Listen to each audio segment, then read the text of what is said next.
সারাদিনের নিউজ বৃত্তান্তে আপনাদের স্বাগত। আপনাদের সঙ্গে আমি দেবলীনা। চোখ রাখবো আজকের সারাদিনের বিশেষ বিশেষ খবরগুলিতে।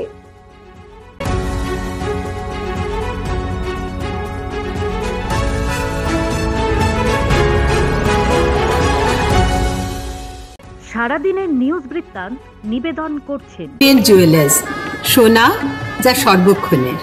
Agnishwar jewellers, NS road, Raiganj. Shri Dhaka jewellers, আভিজাত্যের গয়না। ত্রিনয়নী জ্যোতিষ কার্যালয়, শ্যামপুর মোড়, দেবীনগর, রায়গঞ্জ।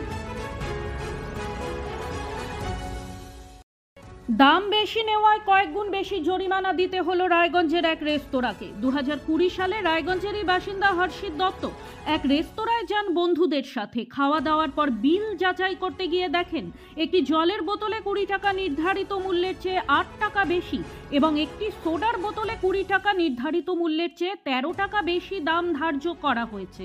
কারণ জিজ্ঞাসা করতে গেলে রেস্তোরাঁ কর্তৃপক্ষের সাথে বাদানুবাদ হয় ওই ব্যক্তি, আর এই কারণেই তিনি ওই রেস্তোরাঁর বিরুদ্ধে মামলা করেন কনজিউমার কোর্টে।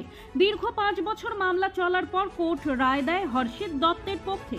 একই সঙ্গে ওই রেস্তোরাঁকে জরিমানা সহ মোট 12,121 টাকা ফেরানোর নির্দেশ দেয় কোর্ট। নাগরিক এবং ক্রেতাদের দিক থেকে এই মামলাটি যথেষ্টই গুরুত্বপূর্ণ বলে মন্তব্য করলেন মামলাকারীর পক্ষের উকিল চন্দন সেন। সাধারণ মানুষকে এই বিষয়ে আরও সচেতন হওয়ার পরামর্শ দিয়েছেন তিনি।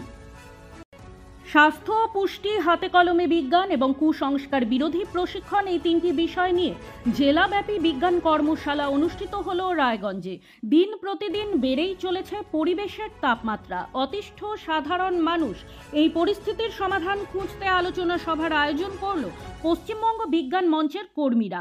রবিবার রায়গঞ্জের নেতাজি পল্লীতে অবস্থিত এবিটিএ হলে আয়োজিত এই অনুষ্ঠানে সমাজের তরুণ বিজ্ঞানীদের নিয়ে আলোচনা সভায় সাধারণ মানুষের মধ্যে কিভাবে বিজ্ঞান সচেতনতা বাড়ানো যায় তা নিয়ে আলোচনা করা হয়। একই সঙ্গে অংশগ্রহণকারীদের হাতে কলমে বিজ্ঞানের বিভিন্ন বিষয় সম্পর্কে ধারণা দেওয়া হয়। এই প্রসঙ্গে পশ্চিমবঙ্গ বিজ্ঞান মঞ্চের উত্তর দিনাজপুর জেলার তরুণ বিজ্ঞান কর্মী উপসমিতির আহ্বায়ক সূর্যনারায়ণ চক্রবর্তী জানান, জেলার প্রতিটি বিজ্ঞান কেন্দ্র থেকে 8 জন করে মোট 50 জন বিজ্ঞান কর্মী এই কর্মশালায় অংশ নিয়েছে। বিজ্ঞানকে সাধারণ মানুষের মধ্যে আরও বেশি করে পৌঁছে দেওয়ার লক্ষ্য নিয়েই এই কর্মশালার আয়োজন করা হয়েছে বলে জানান তিনি। জাতীয়তাবাদী পেনশনার্স অ্যাসোসিয়েশনের উত্তরবঙ্গ জোনাল কনভেনশন অনুষ্ঠিত হলো রায়গঞ্জে।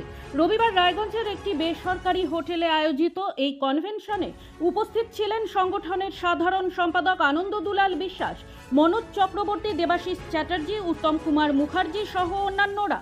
এদিন প্রথমে কনভেনশনে অবসরপ্রাপ্ত কর্মীদের জন্য ডিয়ারনেস রিলিফ, ইয়ারলি ইনক্রিমেন্ট চালু করা সহ একাধিক দাবি তোলা হয়। এ প্রসঙ্গে আনন্দ দুলাল বিশ্বাস বলেন, রাজ্য সরকারের পেনশনার্সদের প্রতি বৈমাত্রেয় সুলভ আচরণের জন্য ন্যায্য পাওনা থেকে বঞ্চিত হচ্ছে অবসরপ্রাপ্ত কর্মীরা। সরকার পোষিত বিদ্যালয়ের শিক্ষক হিসেবে সরকারের সাথে থেকেই শিক্ষার অগ্রগতিতে এগিয়ে যাওয়ার বার্তা দিয়ে উত্তর দিনাজপুর হেডমাস্টার্স ফোরাম নিজেদের স্বতন্ত্র যাত্রা শুরু করল। 2012 সাল থেকে প্রধান শিক্ষকদের এই পেশাদার সংগঠনটি যাত্রা শুরু করে। জেলার প্রধান শিক্ষকরা বিদ্যালয়ের শিক্ষার্থীদের ও নিজেদের সার্বিক উন্নতির স্বার্থে এই সংগঠনটিতে যুক্ত হন।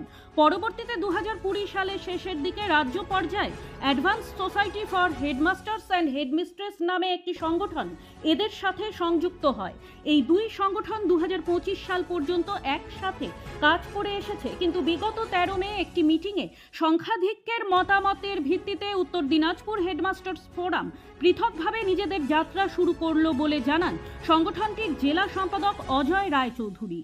আজ উত্তর দিনাজপুর প্রেস ক্লাবে সাংবাদিক বৈঠকে তিনি বলেন, বিভিন্ন নীতিগত পার্থক্যের জন্যই আমরা এই পৃথক হওয়ার সিদ্ধান্ত নিয়েছি। রাজ্য সংগঠন জেলার প্রধান শিক্ষকদের গুরুত্ব না দেওয়ায় খোলা বাতাসের অভাব বোধ হচ্ছিল। তাছাড়া পেশাগত সংগঠন থেকে রাজনৈতিক মতবাদের বিরুদ্ধে সোচ্চার হওয়ার বিরোধী ছিলেন বলেই স্বতন্ত্রভাবে যাত্রা শুরু হলো বলে জানালেন তিনি।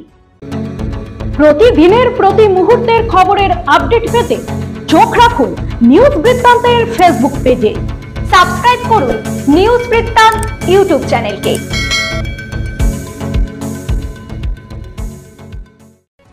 তাস দাবা পাশা 3 সর্বনাশা এমন একটি প্রবাদ আগে প্রচলিত ছিল। দাবাকে তখন বয়স্কদের সময় কাটানোর খেলা হিসেবে মনে করা হতো, কিন্তু এখন দাবা খেলা মূলত বাচ্চাদের জন্য বিশেষভাবে প্রয়োজনীয় বলে মনে করা হচ্ছে। দাবা বাচ্চাদের বুদ্ধির বিকাশ, মানসিক স্থিতিশীলতা ও ধৈর্য বৃদ্ধিতে বিশেষ সহায়ক। রবিবার রায়গঞ্জে এসে উত্তর দিনাজপুর প্রেস ক্লাবে একটি সাংবাদিক বৈঠকে গ্র্যান্ড মাস্টার দিব্যেন্দু বড়ুয়া এমনভাবেই নিজের বক্তব্য রাখলেন। উত্তরবঙ্গে দাবা খেলার প্রচার ও প্রসারে বিভিন্ন কর্মসূচিতে যোগ দিতে শিলিগুড়ির, জলপাইগুড়ি, কালিম্পং, মালদা, রায়গঞ্জ ও বালুরঘাটে ঘুরছেন দিব্যেন্দু বড়ুয়া ও সারা বাংলা দাবা সংস্থার কর্মকর্তারা। জেলায় জেলায় বিভিন্ন দাবা কর্মশালা ও দাবাড়ুদের সঙ্গে আলোচনা সভায় যোগ দিচ্ছেন গ্র্যান্ড মাস্টার দিব্যেন্দু বড়ুয়া। এদিন সাংবাদিকদের মুখোমুখি হয়ে তিনি বলেন, দাবার মতো জনপ্রিয় খেলাকে আরও ছড়িয়ে দিতে সারা বাংলা দাবা সংস্থার উদ্যোগে নানান কর্মসূচি নেওয়া হচ্ছে। বেশি করে দাবা প্রতিযোগিতার আয়োজন করার পাশাপাশি ইন্টার স্কুল দাবা প্রতিযোগিতার গুরুত্বের কথা তুলে ধরেন তিনি। দাবার উন্নতিকল্পে অলিম্পিকে দাবাকে সংযুক্ত করার জন্য পদক্ষেপ গ্রহণ করা উচিত বলে মন্তব্য করেন তিনি। উত্তরবঙ্গ আবৃত্তি সমন্বয় পরিষদের আয়োজনে রায়গঞ্জের সুপার মার্কেটের বিজয়া ভবনে অনুষ্ঠিত হল কবি প্রণাম। ১৬৫তম রবীন্দ্র জয়ন্তী উপলক্ষে অনলাইন আবৃত্তি প্রতিযোগিতার স্থানাধিকারীদের এদিন এই মঞ্চে পুরস্কৃত করা হয়। তৃতীয় বর্ষে এই সাংস্কৃতিক কর্মসূচি পদার্পণ করলেও রায়গঞ্জে এই প্রথমবার পুরস্কার বিতরণীর অফলাইন অনুষ্ঠান আয়োজিত হয়েছে বলে জানান উদ্যোক্তারা। মূলত বাচিক শিল্পী হিসেবে ভবিষ্যৎ প্রজন্মকে আরও এক ধাপ এগিয়ে দেওয়ার লক্ষ্যে এই অনুষ্ঠানের আয়োজন বলে জানান আবৃত্তি সমন্বয় পরিষদের পক্ষ থেকে অর্পিতা ভট্টাচার্য ও বকুল সাহা চৌধুরী। সংবাদ সংগ্রহ করতে গিয়ে পুলিশের সামনেই হামলার শিকার হলেন একাধিক সাংবাদিক। ঘটনায় এখনো পর্যন্ত অন্তত 4 জন সাংবাদিক আহত হয়েছেন। চাঞ্চল্যকর এই ঘটনা ঘটেছে মালবাজার থানার সামনে। স্থানীয় সূত্রে জানা গেছে, রাতে একাধিক ডাম্পারে করে বালি পাচার হচ্ছিল। সেই ঘটনার প্রতিবাদে সরব হয়েছিলেন এলাকাবাসী। খবর পেয়ে ঘটনাস্থলে পৌঁছান বিভিন্ন সংবাদ মাধ্যমের সাংবাদিকরা। সেই সময় দুষ্কৃতীরা তাদের ওপর চড়াও হয় বলে অভিযোগ। পুলিশের সামনেই মারধর করা হয় সাংবাদিকদের। এ নিয়ে জলপাইগুড়ি জেলা পুলিশ সুপার উমেশ খান্ডাবাহাল জানান, ঘটনার ভিডিও ও সিসিটিভি ফুটেজ খতিয়ে দেখা হয়েছে।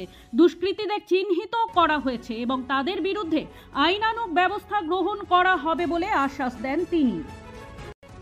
বিশ্ব হিন্দু পরিষদের হেমতাবাদ প্রখণ্ডের নতুন সভাপতি হলেন প্রকাশ চন্দ্র রায়। রবিবার বিকেলে হেমতাবাদে পশ্চিম কাশিমপুর প্রাথমিক বিদ্যালয়ে বৈঠক শেষে তার হাতে নতুন দায়িত্বভার তুলে দেওয়া হয়।